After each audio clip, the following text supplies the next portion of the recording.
सह नो भुनक्तु सह वीर्यं करवावहै तेजस्विनावधीतमस्तु मा विद्विषावहै। ओम शांति शांति शांति। वैदिक जीवन पद्धति की इस कक्षा में आप सबका हार्दिक स्वागत है, अभिनंदन है। वेदों के ज्ञान से अभिषिक्त होकर के, आप्लावित होकर के हमारे जीवन में उत्साह का, आनंद का, धैर्य का, परस्परता, कृतज्ञता का भाव जागृत होता है। हम संसार के कार्यों में संतुलन बना पाते हैं। संतुलन ही जीवन है और उस संतुलन को व्यवस्थित बनाने के लिए, उसको स्थिर बनाने के लिए, अचल अटल बनाने के लिए हमारे तन और मन दोनों स्वस्थ होने चाहिए। बिना तन मन के स्वस्थ हुए कोई भी हम कार्य कर नहीं सकते हैं। अतः वेद की जो आज्ञा है कि हम अनुशासित, मर्यादित, व्यवस्थित जीवन जिए तथा दूसरों को भी इसके लिए प्रेरित करें। माता पिता का ये कर्तव्य है, संतानों की जो सुशिक्षा है, उनके जीवन का जो लक्ष्य है, जो गंतव्य है, उस गंतव्य तक पहुंचने के लिए जो मूलभूत साधन है तन और मन, जितेंद्रियता, वो बहुत आवश्यक है। उसके लिए व्यक्ति का तन और मन दोनों अच्छे होने चाहिए, सच्चे होने चाहिए, सुंदरता से परिपूर्ण होना चाहिए। शरीर भी सुंदर हो और शरीर सुंदरता के साथ साथ मन की भी सुंदरता जिसने पाई है, उससे सौभाग्यशाली कोई व्यक्ति हो नहीं सकता है। इसलिए शास्त्रों में मन की पवित्रता, सुंदरता के लिए भी बड़ी चर्चा की है। और ऐसा ही यहाँ पर एक मंत्र 49वें सूक्त का है, दूसरा मंत्र आपके समक्ष मैं निवेदन करूंगा कि जो भद्र है, जो कल्याणकारी है, उन सारे कर्मों को हमको करना चाहिए, लेकिन उन कर्मों के अनुष्ठान के लिए भी हमारे जीवन की सुंदरता, जीवन की पवित्रता, शुचिता परम आवश्यक है। मैं इस मंत्र को लिखता हूं, फिर चर्चा करूंगा आपके समक्ष।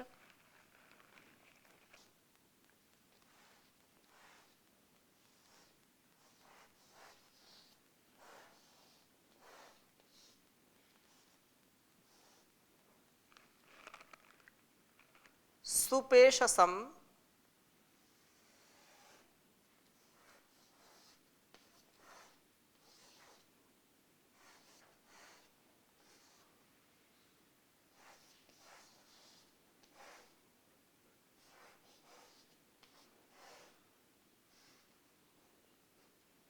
ओम सुपेशसम सुखम रथम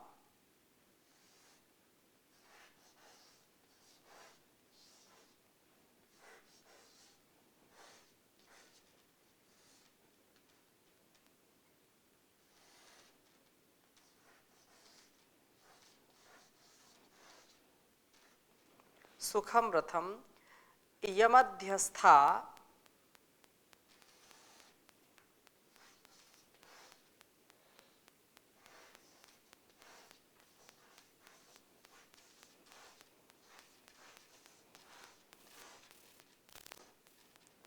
यमध्यस्था उषस्त्वम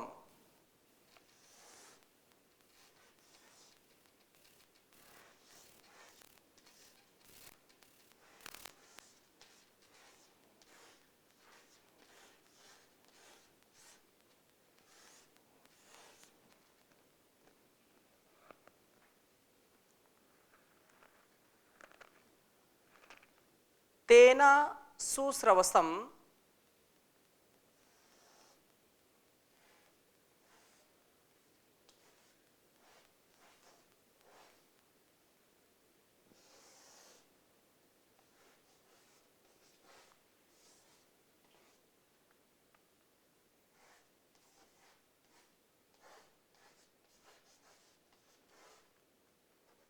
तेना सुश्रवसम जन्म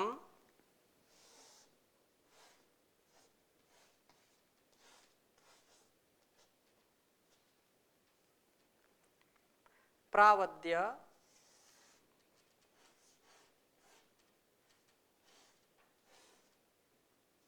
प्रावाद्य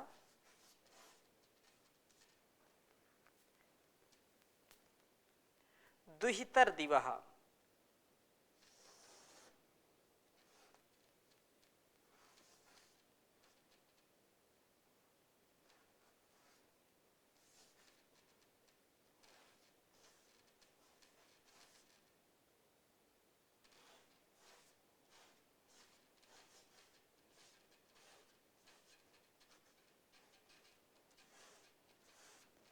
दुहितर दिवः।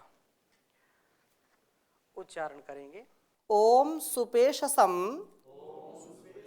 सुखम रथम यमध्यस्था उषसस्त्वम तेना सुश्रवसम जनम प्रावाद्य दुहितर दिवः। ओम सुपेशसम सुखम रथम यमध्यस्था उषसस्त्वम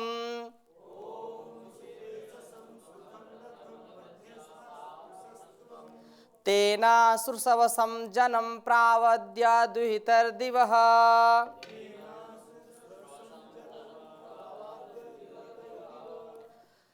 सुपेशसम सुखस्त, जो सुख रथ है, हमारे शरीर का, हमारे मन का जो आरोग्य है, उससे निश्चित रूप से हमारे जीवन की सुंदरता बढ़ती है।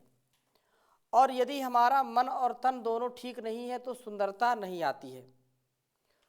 इसलिए यहाँ पर 49वें सूक्त के दूसरे मंत्र में ये बात आई कि हे उषः, प्रातः काल तुम तू इस जिस सुपेशसम स्वास्थ्य के कारण सुंदर आकृति वाले, सुखम सब सुंदर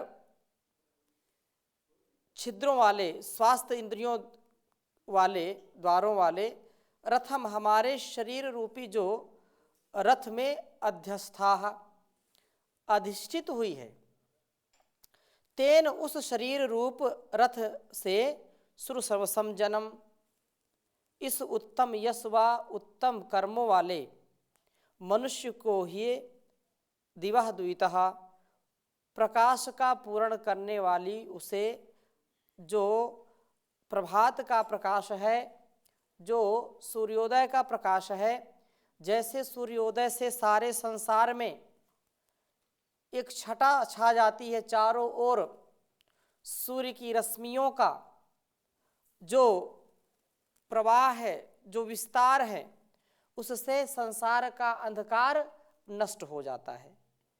हे उषा, आप भी जो प्रभात है, जो सूर्योदय है, उसकी जो शक्ति है परमात्मा की, जो प्रकाश वाली शक्ति है, वह हमारे शरीर को सुंदर बनाए, हमारे तन मन को प्रकाशित करें।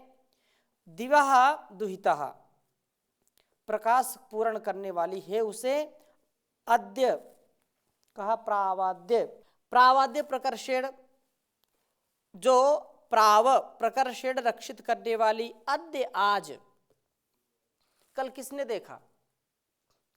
आज अभी वर्तमान में मेरा जीवन अच्छा है तो बाद में भी अच्छा होगा, अभी यदि अच्छा नहीं है तो बाद में भी अच्छा नहीं होगा। इसलिए आज अभी, आज के जीवन को आप प्रकाशित कर दीजिए, रक्षित आपके द्वारा हो। यह सबसे पहले शरीर के स्वास्थ्य एवं इंद्रियों की प्रशस्ता का ध्यान करें। हमारे उत्तम शरीर रूप रथ पर यह उषा काल आरूढ़ हो।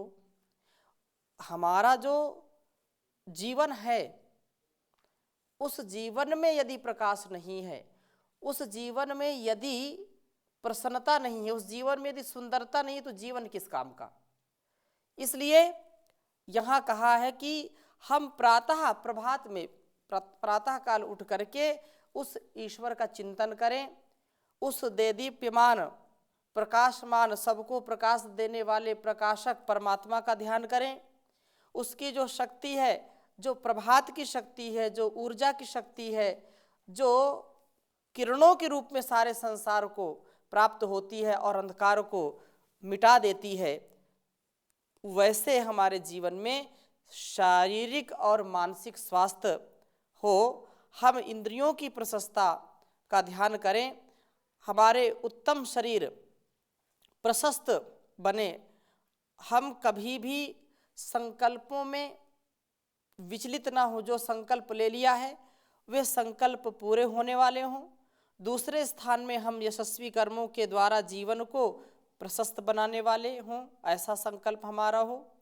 यह प्रकाश का पूर्ण करने वाली उषा हमें भी ज्ञान के प्रकाश से पूरित करे और हमें सब प्रकार से सुरक्षित करे, क्योंकि ज्ञान ही ऐसा है कि हमको चारों ओर के जो अंधकार, अन्याय, अविद्या, अज्ञान, अभाव, अधर्म आदि हैं, इनसे बचाने का बहुत बड़ा साधन है ज्ञान। ज्ञान के आधान से व्यक्ति महान बनता है और इसके बिना व्यक्ति का जीवन शमशान के समान हो जाता है। तो हम ध्यानपूर्वक, ज्ञानपूर्वक सच्चे कर्तव्य के कर्म करने वाले बने, कर्मों को, कर्तव्यों को निभाने वाले बने। किसी भी प्रकार से अपने कर्तव्य से पतित ना हो। जैसा भी कर्तव्य हमको मिला है तो उसमें दो बातों का ध्यान रख करके कि इस कर्तव्य में क्या निषेध है और क्या विधि है, क्या करना है क्या नहीं करना है, इन दो बातों पर यदि हम जान करके विचार करके कर्म करते हैं तो कभी इससे धोखा नहीं खाते हैं। लेकिन यदि कहीं भी 1% भी हमारे से चूक हुई, 99% हमने चीज़ों को ठीक किया है, 1% यदि चूक हो जाती है कहीं पर, तो वो 99% की जागरूकता काम में नहीं आती है। वो व्यक्ति एक पल में सब कुछ ठीक ठीक चल रहा था, एक पल की लापरवाही पूरे जीवन को और जगत को नष्ट कर सकती है। इसलिए हम एक एक पल अपने जीवन का उत्कर्ष करते चलें, एक पल भी इसमें कभी भी कोई लापरवाही ना हो। तो ये वेद हमको हमारा शरीर स्वस्थ हो, शरीर के स्वास्थ्य और सौंदर्य वाला हो, प्रशस्त इंद्रिय वाला हो, हम यशस्वी प्रशस्त कार्यों को करने वाले हों। इससे भिन्न अलग अलग जो कर्म हैं उनको ना करें, जिससे व्यक्ति का उत्कर्ष है, जिससे व्यक्ति का जीवन सुव्यवस्थित होता है, वही कार्य हम करें। इसी सूक्त का बहुत सुंदर एक मंत्र है जो हम सभी संध्या के मंत्रों में बोलते हैं। और सूर्योदय, क्योंकि सूर्य जीवन और इस जगत का प्रकाशक है, इस जगत का और इस जीवन का देने वाला है। यद्यपि संसार में वो सबसे बड़ा जो प्रकाशमान है, ब्रह्मांड का भी जो रचयिता है, ब्रह्मांड को जो चलाने वाला है, वह परमात्मा है। परमात्मा की ही विशेष शक्ति के द्वारा, उसके सामर्थ्य के द्वारा सूर्य भी प्रकाशित होता है। सूर्य उसकी आँखों के समान हमारा मार्गदर्शन करता है, हमको हम हर पल ऊपर उठाने का प्रयास करता है, हमको प्रेरणा देता है। इसी सूक्त का जो मंत्र है बहुत ही अच्छा है कि विच्छन्ति ही रश्मिभिर्विश्वामाभासी रोचनम ताम त्वाम वर्षसूयो गीर्भिः कर्णवा आहुता आहुषता। हे उषा काल, हे उषा काल ही निश्चय से रश्मि भी प्रकाश की किरणों से विच्छन्ति अंधकार को दूर करती हुई विश्वम संपूर्ण संसार को रोचनम खूब दीप्ति करके उसको प्रकाशित करके आभासी प्रकाशित करती हुई, हे उषे ताम त्वा उस तुझको वसुयवः उत्तम निवासक तत्वों की कामना वाले कांडवा मेधावी पुरुष जो हैं, ये ऋषि इस मंत्र का ऋषि है प्रशस्कर्म कांड। मेधावी पुरुष गीर्भी ही वाणियों के द्वारा, वाणियों से आहुषत पुकारते हैं, अर्थात मेधावी पुरुष प्रातः काल जा करके स्वाध्याय के लिए तैयारी करते हैं, स्वाध्याय करते हैं। और प्रभात का जो व्यक्ति समय निकाल करके उसका ध्यान करना, स्वाध्याय का दो तात्पर्य होता है। स्वाध्याय मतलब अपने को परमात्मा में लगाना। हमने जब पंचमहायज्ञ की चर्चा की थी तो वहाँ पर विशद इसकी चर्चा की थी कि स्वाध्याय का मतलब संध्या भी होता है, ब्रह्मचर्य, ब्रह्म यज्ञ होता है। और ब्रह्मचर्य पूर्वक जो व्यक्ति करता है इसको, तो निश्चित रूप से उसके जीवन में दिव्यता आती है। तो एकांत शांत स्थान में प्रभात के समय जो जागरूकता पूर्वक उसका ध्यान करता है, चिंतन करता है, तथा वेद आदि शास्त्रों का, उपनिषदों का,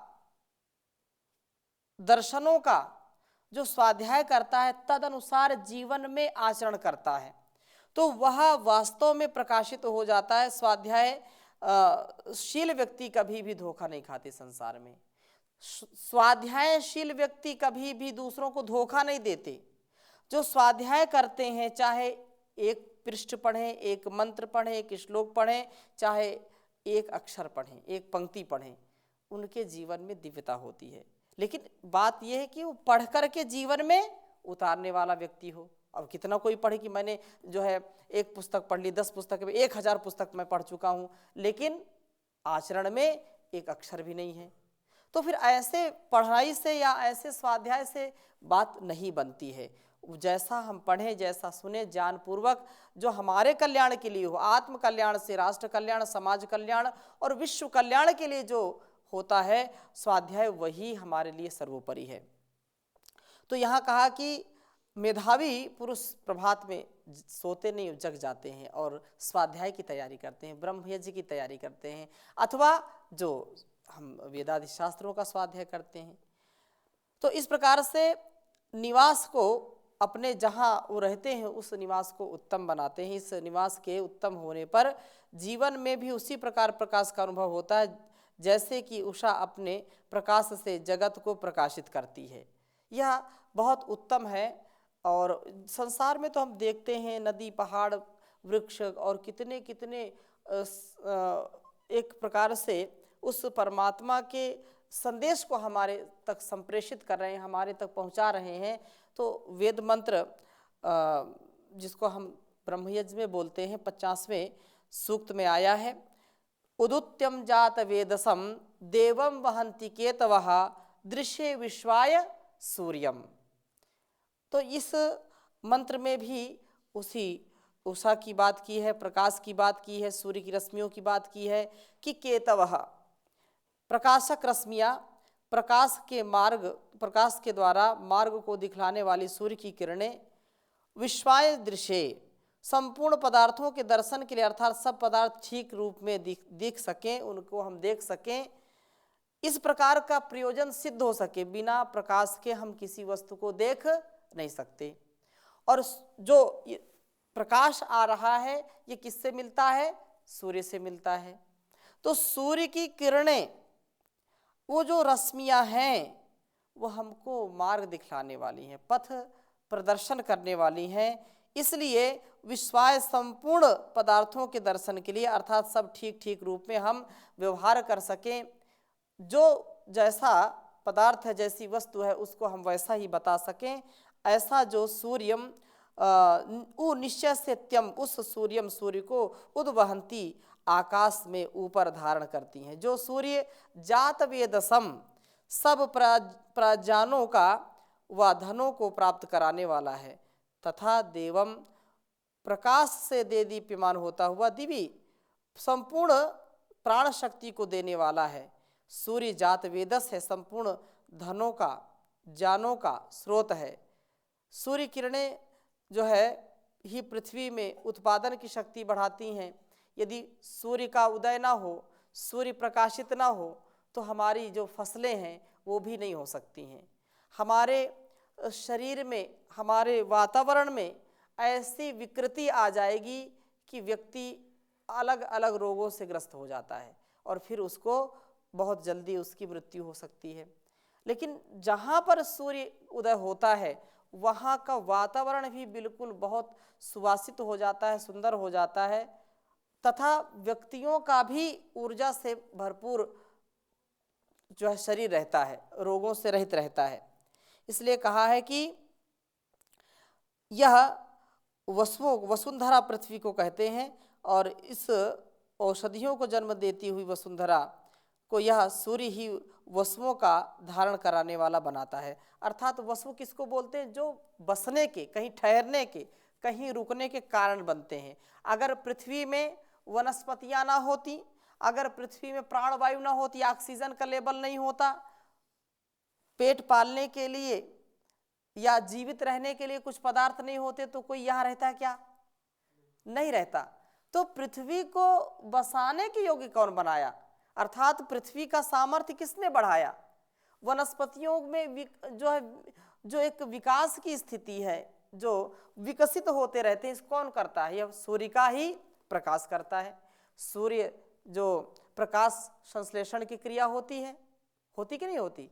तो ये भी जो है हम सब के लिए और इस संसार के लिए जो भी परमात्मा की रचना है, वो चाहे सूर्य के रूप में हो, पृथ्वी के रूप में हो, चाहे चंद्रमा के रूप में हो, आकाश वायु के रूप में हो, अग्नि के रूप में हो, जल के रूप में हो, ये सब हमारे जीवन को उन्नति की ओर ले जाने के लिए हैं और हमको प्रेरणा देने के लिए है कि हमारा जीवन ऐसे ही श्रेष्ठ और ज्येष्ठ बने।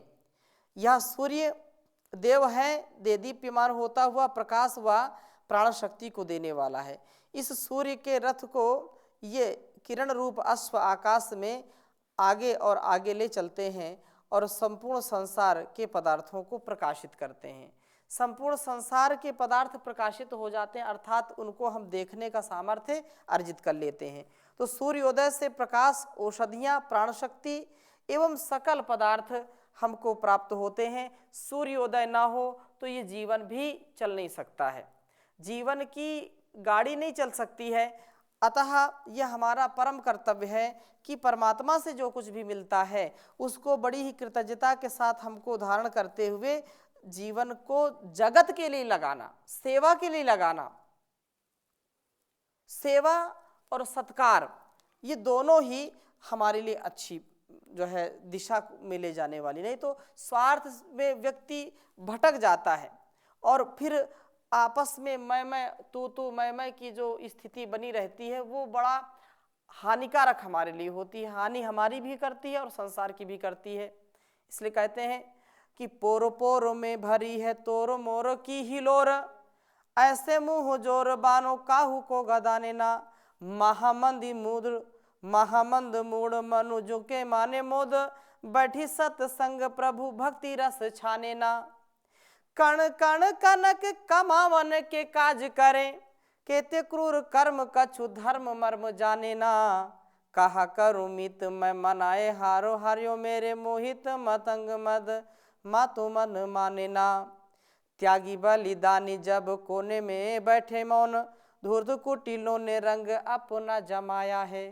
संसार में जब संसार के विधान को जो नहीं जानते हैं, संसार की समष्टि की जो सामंजस्यता को नहीं जानते, परस्परता को नहीं जानते हैं, केवल स्वार्थ सिद्धि में लगे रहते हैं, उससे व्यष्टि भी और समष्टि भी, व्यक्ति भी और समाज भी दोनों प्रभावित होते हैं। इसलिए हमारे जीवन में कुटिलता ना हो, हमारे जीवन में कृतज्ञता हो, हमारे जीवन में प्रभु भक्ति हो, ऐसा जब संस्कार बनेगा तो निश्चित रूप से व्यक्ति का जीवन भी बहुत सुंदर बनेगा। इसलिए हम कर्तव्य करते रहें, वैदिक धर्म का, वैदिक आदेश निर्देश का हम पालन करें, क्योंकि वैदिक सिद्धांत सर्वोपरि है। बहुत सुंदर कहा है प्रकाश जी ने, वैदिक सिद्धांत को नितांत निर्भ्रांत माने, ईश आस्था का उर अंतर उजाला हो, शुभ हो संकल्प सदा जीवन प्रकाश सत्य, संयम सुशीलता के सांचे बीच ढाला हो। पाखंड के खंडन को सत्य के मंडन को, पाखंड के खंडन को सत्य के मंडन को, कर में पवित्र झंडा ओम का संभाला हो। द्वेष ना हो क्लेश प्रेम प्रीति हो विशेष, फिर क्यों न श्रेष्ठ जनों का दुनिया में बोलबाला हो। कर्तव्य क्षेत्र से कभी न पग पीछे धरें, चाहे कितना भी घोर संकट का साला हो। नदी हो या नाला तेग तेज तीर भाला, धूप सर्दी व पाला, सिंह हो या ब्याल काला हो।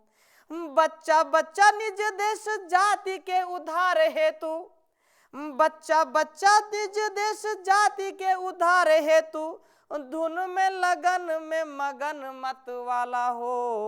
मुख से जो कहे उसे करके दिखा दे, फिर क्यों न श्रेष्ठ जनों का दुनिया में बोलबाला हो।